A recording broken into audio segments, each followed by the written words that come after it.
네, 그 오전에 잠깐 자살보험금 관련해서 말씀을 좀 드렸는데 아까 뭐 그 사석에서 말씀드렸지만 자동차 보험만 가입하신 건 아니고 그 후보자님 명의의 생명보험이 5개나 있으십니다. 그래서 뭐 저도 뭐 그 다른 경로로 알게 된 게 아니고 이 자료를 보고 알았거든요. 그래서 최소한 여기 국회에 제출한 자료도 본인 자료인데 다 숙지를 못하고 오셨다는 점에 대해서 좀 유감을 표하고요.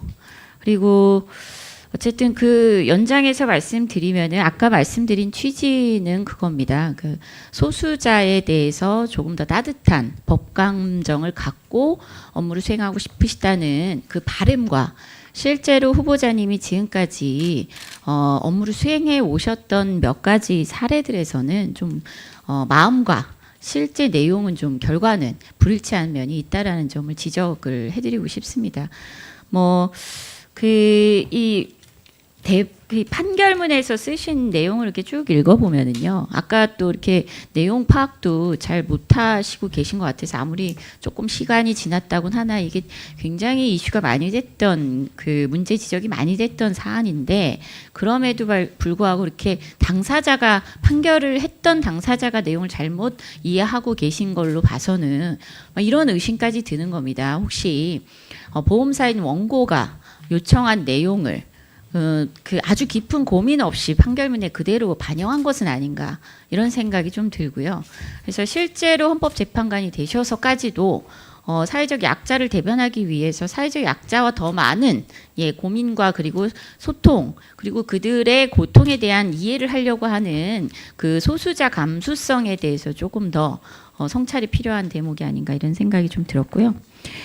연장해서 아까 동성혼에 대한 견해도 좀 이렇게 앞뒤 안 맞는 논리들이 좀 있습니다. 뭐 여기 그 답변에서도 보면은 이제 결혼과 성에 대한 의식이 변화하면서 세계적으로 동성 결혼을 원하는 성소수자의 목소리가 커져가고 있고 그래서 이제 조금 전향적으로 우리도 이렇게 많은 변화가 필요하다라는 걸 강조하고 계신데 저는 이 답변은 후보자님이 쓰신 게 맞나요? 네. 예. 근데 말씀하시는 거하고는 조금 내용의 차이가 있으신 것 같아서 그 차별에 대해서 좀 여쭤볼게요. 아까 이런 표현을 하셨거든요. 보편적인 표현은 자제하는 것이 맞다. 그러니까 퀴어 축제에 와서 동성혼에 대해서 이 보편적이고 대중적인 표현을 하는 것이 자제하는 것이 필요하다. 이런 말씀을 하셨습니다. 차별이 뭔지 아십니까? 퀴어 축제에 대해서 좀 다들 그 많은 이제 이 잘못된 출발에서 이렇게 좀 논의가 진행되고 있는 것 같아서 말씀드리고 싶은데요. 사실은 편견과 혐오를 유발해 왔던 사회적 그 차별 행위들이 있었죠. 사실 퀴어 축제를 하는 이 동성애자들도 있고요. 또 퀴어 축제에 참여하시는 분들 중에는 이성애자들도 있습니다. 이분들이 퀴어 축제를 하는 이유는 동성애를 권장하는 것이 아니고요. 바로 어떤 식으로든 사람은 인간은 헌법에 나와 있는 정신이죠. 차별받아서는 안 된다. 그리고 그동안 성적 취향이 다르다는 이유로 그 혐오의 대상이었고 또 편견의 대상이었기 때문에 숨죽여 살아왔습니다. 그렇죠? 소리내지 못하고 살아왔고 사람들에게 거짓으로 성적 취향을 숨겨야만 했습니다. 그 고통에 대해서 이제는 같은 사람으로서 당당히 이 사회에 대해서 얘기할 수 있다. 존중받을 수 있다. 이런 취지의 축제인 것으로 저는 알고 있습니다. 그래서 이 퀴어 축제는 단순히 동성애를 권장하는 축제가 아니고 차별 반대에 대한 인간으로서 누구나 존중받아야 된다라는 의미에서의 그 축제인 것으로 알고 있습니다. 근데 아까 그런 변화가 필요하다라고 답변을 쓰셨는데 이런 거는 자제될 필요가 있다. 이건 무슨 아닌가요? 네.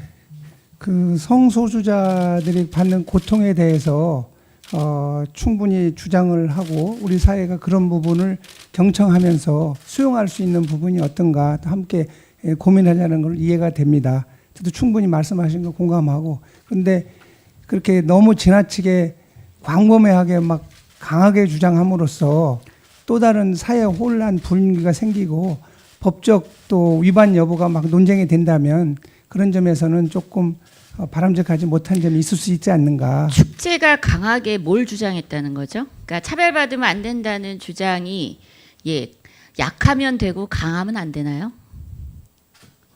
그러니까 축제라는 형태를 빌어서 차별을 반대하는 것이 잘못된 건가요? 뭐 그렇지는 않습니다. 네. 제가 지금 말씀드린 퀴어 축제의 본질에 대해서 말씀드렸죠. 네. 거기에서 동성애를 권장하는 것이 아니다. 사실 오히려 그 헌법재판관으로서 헌법 정신에 대해서 고민을 하고 계시다면 그 자리에 퀴어 축제를 하는데 당신들을 사랑해서 반대한다는 피켓을 들고 와서 피켓으로 사람을 내리치는 폭력에 대해서 오히려 지금 이 자리에서 문제가 있다라는 비판을 제기하셔야 되는 게 맞지 않나요?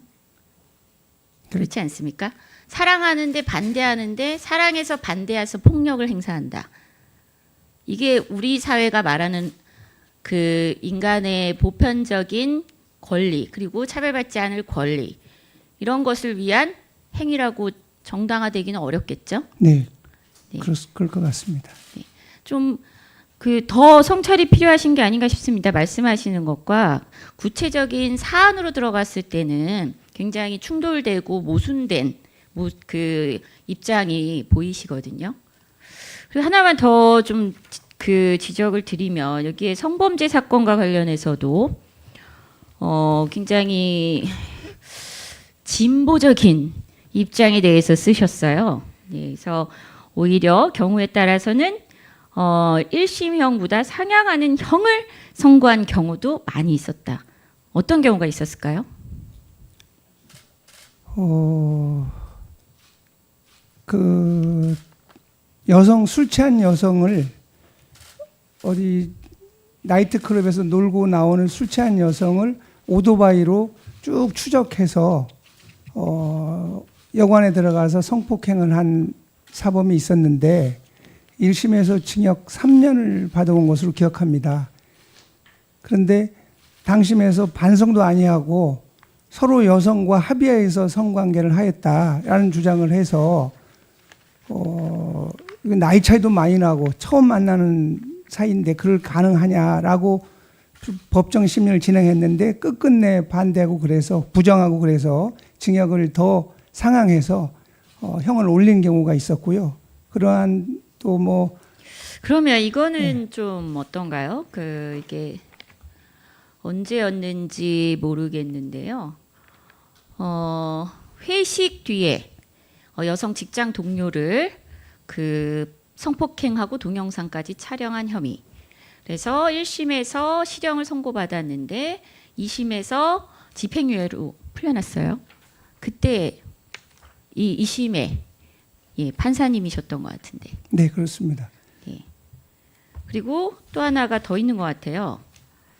그 공탁금 때문에 며느리를 1년 9개월간 상습 성폭행한 71세 남성을 감형도 해주셨습니다. 네, 그런 적이 있습니다. 네, 몇 가지가 더 있는데요. 물론 뭐 사건마다 조금씩 그 경우에 그 수가 있고 또 뭐 사정이 있겠지만 뭐 좀 전에 말씀하신 것처럼 이 성감수성, 그래서 성차별을 극복하고자 하는 이 사회의 요구에 부응하는 정도인지에 대해서 좀 의구심이 들거든요. 네, 지적하신 말씀 잘 명심하도록 하겠습니다. 네, 정인경 의원님 수고하셨습니다. 다음 자유한국당의 이만희 의원님 질의해 주시기 바랍니다.